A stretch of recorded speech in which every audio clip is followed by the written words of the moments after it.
అంటే ఆల్మోస్ట్ ఎప్పుడు కన్నాంబ టైం నుంచి నేను మాట్లాడుతూ ఉన్నాను. మరి పట్టదా? మీరే చెప్పారు. కీరవాణి గారితో ఒక ఇంటర్వ్యూ అయింది, తెలుసు. అందులో అడిగారు ఇలా సుమ గారిని ఫ్యూచర్లో మీ సినిమాలు చేస్తే ఏం చేస్తారు? నిర్మలమ్మ,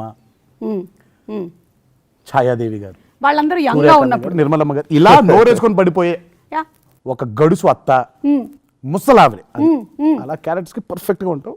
రాజు కూడా ఉండాలి అందులో, నోరు పడిపోయిన మొగుళ్ళలాగా. రాజా, ఇది వినడానికి చాలా బాగుంది Raja. So finally March 25th release అన్నప్పుడు మీ ఫీలింగ్స్ ఏంటి? ఏ అబ్బా, బి యా, సి ఇది నిజం, డి ఇక నెక్స్ట్ ప్రాజెక్ట్ చూసుకోవచ్చు. ఈ అమ్మయ్య, అది మీ ఫీలింగ్. నాకు ఇంకా నమ్మకం లేదు. చరణ్ నాది ఏ అబ్బా ఇది. ఇప్పుడు టక్కుని చెప్పండి, ఫస్ట్ సీన్ ఏం షూట్ చేశారు మూవీలో?